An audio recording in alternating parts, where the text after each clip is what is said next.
Le syndicat de l'enseignement de la Côte-du-Sud, indigné par les coupes de services en francisation.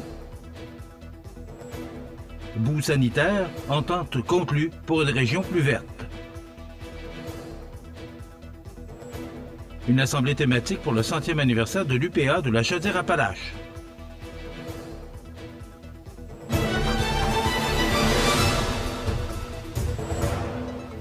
Jeudi 31 octobre 2024. Bonjour mesdames et messieurs et bienvenue à votre bulletin d'information sur le réseau de télévision CMA TV. Par une lettre officielle envoyée au député provincial de la Côte-du-Sud, Mathieu Rivet, les représentants du syndicat de l'enseignement de la Côte-du-Sud, indignés par les coupes de services en francisation à l'éducation des adultes, ont voulu témoigner de leur mécontentement et des conséquences néfastes sur les équipes enseignantes en francisation du Centre de services scolaires de la Côte-du-Sud. Selon le syndicat, ces coupes représenteraient la fermeture de plusieurs groupes et la réaffectation de plusieurs enseignants en ce début d'année scolaire, en plus du nombre important de personnes qui voudraient apprendre le français et devront se retrouver sur des listes d'attente pour obtenir ce service. Alors que le ministère de l'Éducation sabre dans la francisation offerte dans les centres d'éducation des adultes, des profs de la région perdent cavalièrement leur emploi durant l'année, on change leurs tâches et des personnes immigrantes n'ont plus accès à des cours de français. Quand le gouvernement dit vouloir valoriser les enseignants et faire de l'enseignement du français une priorité, on comprend que ce sont seulement des beaux discours et qu'il ne joint pas la parole aux actes. Je tiens par contre à souligner l'humanisme dont a fait preuve le Centre de services scolaires de la Côte-du-Sud dans le traitement de ce dossier jusqu'à présent. Nous avons travaillé conjointement à ce que cette coupure de service, dont personne n'est responsable localement, soit plus douce dans les circonstances, a fait savoir Mme Nancy Gauvin, présidente du syndicat de l'enseignement de la Côte-du-Sud. Pour les représentants syndicaux de toute la province, ces coupes sont carrément injustifiables, sachant que le financement alloué à la francisation, transféré par le ministère de l'Immigration, de la francisation et de l'intégration au ministère de l'Éducation, est demeuré le même par rapport à l'an dernier et que la décision de couper relève d'une commande de l'Éducation. Les enseignants qui perdent leur emploi ou voient leurs tâches affectées avaient pourtant choisi de travailler à l'éducation des adultes. Plusieurs ont développé une solide expertise au fil des ans. La francisation, c'est plus que de l'apprentissage du français, c'est la transmission des codes de notre culture et de notre société. Le gouvernement doit changer de cap et s'assurer que les services de francisation puissent continuer à être offerts à la hauteur des besoins réels dans les centres de services scolaires, en toute cohérence avec le financement octroyé par le ministère de l'Immigration, de la francisation et de l'intégration, a conclu Mme Nancy Gauvin, présidente du syndicat, dont nous avons lancé l'invitation et que nous attendons le retour de Mme Gauvin à notre invitation. Rappelons que le syndicat de l'enseignement de la Côte-du-Sud représente environ 900 enseignantes et enseignants à l'emploi du Centre de services scolaires de la Côte-du-Sud et est affilié à la Fédération des syndicats de l'enseignement, FSE-CSQ, et à la Centrale des syndicats du Québec, CSQ. L'implantation du traitement en circuit fermé des boues sanitaires à Montmagny a pour but de permettre aux municipalités avoisinantes de bénéficier d'un site à proximité pour traiter leurs boues de fosses septiques et était l'une des avenues envisagées lors de la construction des lits de séchage en 2022. Ce projet, récemment conclu par la signature d'une entente entre la Ville de Montmagny et la MRC de Montmagny, permettra de déverser dans les lits de séchage à Montmagny les boues sanitaires provenant des fosses septiques des maisons isolées du territoire qui étaient, jusqu'à maintenant, transportées et traitées à l'extérieur de la région par l'entremise d'un service coordonné par la MRC de Montmagny. Par le traitement des boues sanitaires à Montmagny, des impacts environnementaux associés au transport et au traitement des boues seront grandement réduits et la Ville de Montmagny maximisera une infrastructure municipale dont l'efficacité a été démontrée. En faisant preuve d'ingéniosité et d'audace, la Ville de Montmagny a apporté une solution novatrice pour traiter les boues sanitaires. En la rendant accessible aux localités du territoire, elle renforce la synergie entre les acteurs municipaux et régionaux. La coopération est certainement l'une des clés qui permettra aux municipalités de relever les défis et les enjeux auxquels elles sont et seront confrontées, d'exprimer conjointement Marc Lorrain et Frédéric Jean, respectivement maire de la ville de Montmagny et préfet de la MRC de Montmagny. Les boues des étangs aérés sont dragués puis combinés à un polyélectrolyte composé de matières organiques, déclenchant un processus d'agglomération avant d'être déversés dans les lits de séchage par un équipement de pompage. Les boues séchées pourraient servir d'engrais pour les terres agricoles après une analyse complète pour en assurer leur conformité. En remplaçant ainsi des procédés énergivores et polluants par des solutions écologiques, les bénéfices économiques et environnementaux seront considérables pour Montmagny, qui est, d'ailleurs, une des seules municipalités de la province à employer un procédé de traitement des boues sanitaires en circuit fermé. Le système de dégrillage qui retient les polluants solides, les plus volumineux, a permis d'obtenir des boues sanitaires pratiquement sans corps étrangers, ce qui les qualifie pour la revalorisation agricole, permettant de conclure que le traitement des boues sanitaires en circuit fermé aurait obtenu d'excellents résultats. De plus, l'eau des boues est en grande partie retirée par l'effet combiné du soleil, du vent et des périodes de gel et de dégel, si bien que la siccité des boues, soit le pourcentage massique de matière sèche, est impressionnante. Alors que la siccité oscillait entre 20 et 30 % avec le traitement par centrifugeuse, elle avoisine maintenant 45 % en été et 76 % en hiver grâce aux lits de séchage, renforçant ainsi les gains économiques et environnementaux.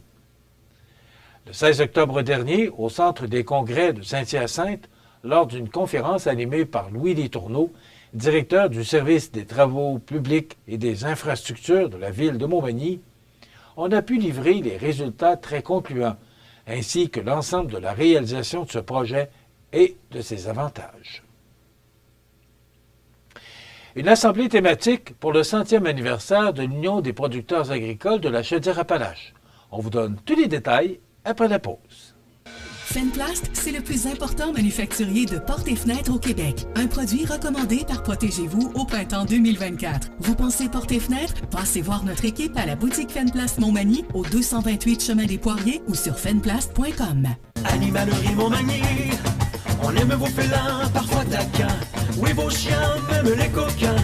Vos oiseaux qui chantent en duo, c'est pour l'amour des animaux. Animalerie Montmagny, pour l'amour des animaux.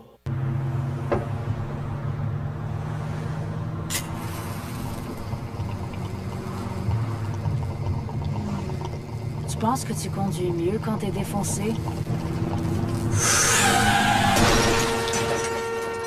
Pense-y 2 fois. Au volant, pas d'alcool, pas de drogue, pas de victimes. Un message de MAD Canada. Vous regardez CMA TV, le réseau de l'information sur la Côte-du-Sud. Quelques 150 personnes déléguées se sont réunies au Centre Castel de Sainte-Marie dans le cadre de l'Assemblée générale annuelle de la Fédération de l'UPA de la Chaudière-Appalaches afin de faire le bilan de l'année 2024 qui marquait les 100 ans d'histoire de l'Union. Sous le thème du 100e anniversaire de l'Union des producteurs agricoles, un panel de discussion lors duquel 2 productrices et 2 producteurs ont été choisis témoignait de l'importance de l'Union dans leur secteur d'activité ainsi que leur motivation à s'impliquer. Les 4 panélistes, Jean-Paul Tardy, président du syndicat de l'UPA de Lévis, Ghislaine Côté-Bélanger, productrice laitière à la retraite, Hervé Dancause, premier vice-président du syndicat de l'UPA de Lillet, et Mariette Gagnon, deuxième vice-présidente des producteurs de lait de la Chaudière-Appalaches-Nord, qui possèdent tous entre 15 et 30 ans d'expérience au sein de différentes instances de la Fédération et de ses syndicats affiliés, ont été les témoins directs d'événements qui ont marqué l'histoire de l'Union des producteurs agricoles, en plus de prendre activement part à d'importantes batailles syndicales. Le président de l'UPA de la Chaudière-Appalaches, James Allen, a rappelé lors de son allocution, et je cite, que les batailles que l'Union devra mener au cours de la prochaine année seront notamment en lien avec l'aménagement du territoire. M. Allen a aussi insisté sur l'importance de mener ces combats tout en demeurant unis, considérant le déclin important du nombre d'agriculteurs au cours des dernières années, surtout si l'Union veut encore être présente dans 100 ans. De son côté, le président général de l'UPA, Martin Caron, s'est adressé à l'Assemblée en invoquant tout le travail effectué par l'Union. Il a énuméré bon nombre d'éléments qui comprennent plusieurs incohérences, dont les règles d'épandage, les bilans phosphore, le règlement sur les exploitations agricoles, le REA, les augmentations au niveau des superficies en culture et bien d'autres. Il a aussi rappelé l'importance de protéger les activités agricoles et de surveiller de près les fameux grands chantiers dont parle le gouvernement. Il a aussi insisté sur l'importance de l'aménagement du territoire qui demeure au cœur des préoccupations, ainsi que sur la reconnaissance de la profession. Quant aux opportunités à saisir, M. Caron a indiqué que la population du Québec augmentera de 10 % d'ici 2050 et de 28 % dans le reste du pays. Les producteurs d'ici sont capables de contribuer à nourrir la population de demain, rappelant d'ailleurs qu'il faut cesser de simplement soutenir l'agriculture, mais qu'il faut plutôt investir. Rappelons que la Fédération de l'UPA de la Chaudière-Appalaches est une organisation syndicale, professionnelle, qui regroupe et représente les producteurs agricoles propriétaires des 5 500 fermes sur le territoire des 10 MRC de la région administrative de la Chaudière-Appalaches et contribue à l'amélioration continue et durable de la qualité de vie de tous ses membres. C'est aujourd'hui 31 octobre. Ce jeudi, des milliers d'enfants parcourront les rues de leur ville et municipalité pour la traditionnelle récolte des bonbons d'Halloween. Comme chaque année, les policiers seront présents pour assurer leur sécurité et celle de tous les usagers de la route. Rappelons l'importance pour tous, petits et grands, piétons ou automobilistes, d'être attentifs et de respecter le code de la sécurité routière ainsi que la signalisation en tout temps. Pour les enfants, cela veut aussi dire de préférer un maquillage à un masque, de circuler en groupe, d'être visible et de toujours traverser les routes et rues aux endroits indiqués et appropriés. Écoutons d'ailleurs les conseils de sécurité de la Sûreté du Québec. Halloween est une fête amusante pour les familles. Beaucoup d'enfants costumés sortiront dans les rues pour recevoir des friandises aux portes des maisons. Pendant la soirée, les rues seront très achalandées, ce qui exigera une cohabitation sécuritaire entre les conducteurs et les piétons.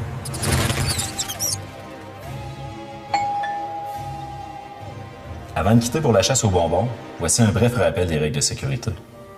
Un bon déguisement rendra les enfants plus visibles et moins à risque de blessures. Favorisez les vêtements courts pour éviter de trébucher et optez pour un maquillage au lieu d'un masque pour que les enfants puissent mieux voir et entendre en tout temps.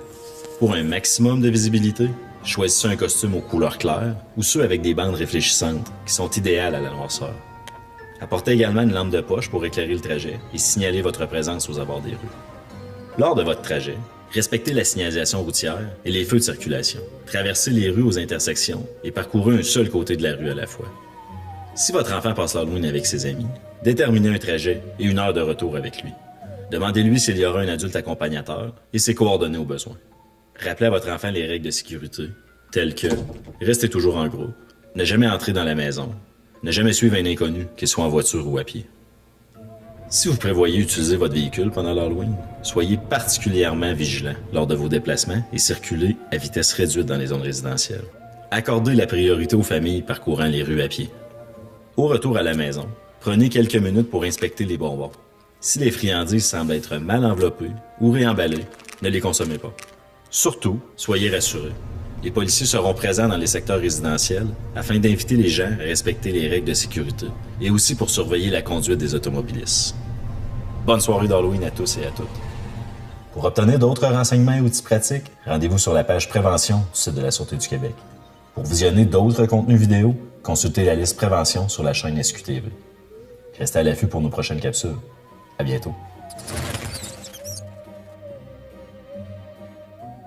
Les sports, présentés par Groupe Corriveau, entrepreneur électricien et plomberie, un appel, 4 services. Groupe Corriveau à Montmagny, 88 248 8992, votre solution. Vous avez des projets de construction ou de rénovation? Pensez Groupe Corriveau, entrepreneur électricien et plomberie. Un appel, 4 services, 88 248 8992, Groupe Corriveau à Montmagny ou groupecorriveau.com. La solution pour du travail bien fait.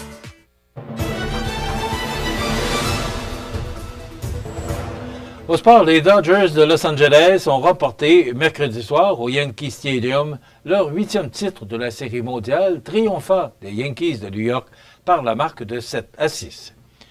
Rapporté par le Journal de Québec, les Dodgers ont remporté un premier titre depuis 2020, saison qui avait été perturbée par la COVID-19.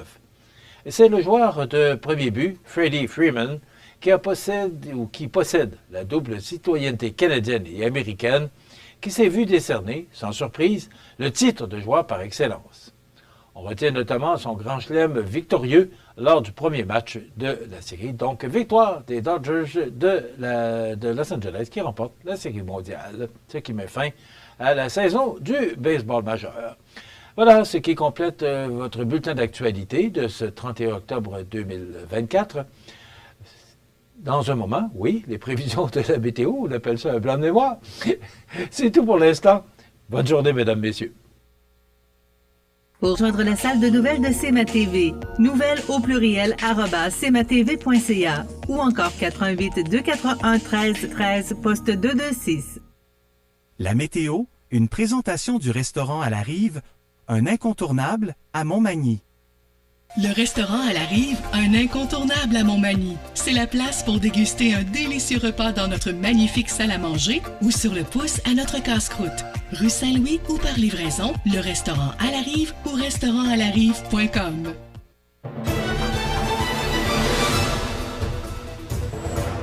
C'était 13 degrés à 6 heures ce matin, donc une journée très douce, du temps doux pour toute la journée. Donc une journée idéale pour l'Halloween, sauf qu'il y a un petit peu de pluie, là, mais ça devrait se dégager. Si on regarde l'image satellite, là, c'est cette masse nuageuse là, qu'on a actuellement. Et si on regarde l'image satellite, l'image radar, pardon, ce système là, va nous quitter aujourd'hui, mais il y a un autre système qui va s'installer, mais va être de très courte durée pour nous apporter une belle fin de semaine. Mais vous allez voir que les températures vont considérablement se refroidir et revenir plus au normal de saison. Donc, pour aujourd'hui, c'est du temps généralement nuageux, 40% de probabilité d'averse, des vents du sud-ouest de 30 km/h avec des rafales à 50, température à la baisse pour atteindre 10 cet après-midi, mais ce sera encore confortable pour les tout-petits. Ce soir et la nuit prochaine, des averses, vent devenant du sud-ouest à 20 km/h avec des rafales à 40 en fin de nuit, minimum de 8 degrés. Demain, vendredi, pour cette première journée du mois de novembre, des averses, vent du sud-ouest de 20 km/h avec des rafales à 40 qui deviendront du nord-est à 20 km/h le matin, température stable à près de 7 degrés. Pour samedi, ça se dégage et c'est une journée pleine de soleil, mais ce sera froid. On peut dire froid, 4 degrés, là, c'est pas tellement chaud. Pour dimanche, le 3 fin de mois, c'est du soleil avec un maximum de 5 degrés. La semaine débute également sous le soleil, mais on aura quand même de fréquents passages nuageux pour lundi avec un maximum de 6 degrés. Les normales de saison, sans de l'année, sont de 5 le jour, moins 3 la nuit. Le soleil s'est levé à 7h24 et se couchera à 17h26, heure avancée de l'Est. Et je vous rappelle que c'est en fin de semaine, dans la nuit de samedi à dimanche, qu'on doit avancer montres et horloges, qu'on doit reculer montres et horloges d'une heure. Donc, prendre note là, dans la nuit de samedi à dimanche de reculer vos montres et horloges. Il fait actuellement, et vous avez bien vu, il n'y a pas d'erreur, 16 degrés à l'extérieur des studios de CMA-TV. Les vents soufflent de direction sud-ouest à 19 km/h. L'humidité est à 92% et la pression barométrique est à 101,2 kPa. Maintenant, pour le bateau qui fait la navette entre Montmagny et l'île aux Grues, les heures de marée sont profitables pour les gens qui voudront faire la navette entre ces deux municipalités. Donc, 15h15, 17h15 et 18h45, parce que 6h15 c'est déjà fait. Et pour les traversées à partir de Montmagny, 16h, 18h et 19h30. Donc, encore de la pluie, mais quand même 40% aujourd'hui, et ce sont des températures douces qui vont un peu diminuer, mais quand même ça demeure doux. Et c'est de la pluie encore pour demain, on parle de 10 à 15 mm de précipitations, puis ça se dégage pour nous apporter du beau temps pour la fin de semaine. Maintenant, pour le menu de cette émission du 31 octobre, dans quelques instants, on va parler mode avec notre chronique mode animée par Valérie Lebel, qui est copropriétaire des magasins L'Évêque et Rendez-vous. On reçoit aussi aujourd'hui, en entrevue du jour, M. Martin Picard, qui est directeur général du Centre d'action bénévole, et Mme Audrey Parent, qui est conseillère en développement régional Chaudière-Appalaches pour l'appui. C'est la semaine de la proche aidante, la semaine prochaine. Donc, on va jaser des proches aidants et de tout ce que ça concerne, et aussi de parler de l'appui. On a également de la chronique de la pouponnière, les avis de décès, et bien sûr, on aura, avant les avis de décès, on aura l'actualité. Donc, c'est le menu de cette journée, de cette émission du 31 décembre. Je vous souhaite donc une excellente émission à votre antenne. Ça devient de plus en plus difficile quand on arrive vers la fin de la semaine. Voilà, bonne émission.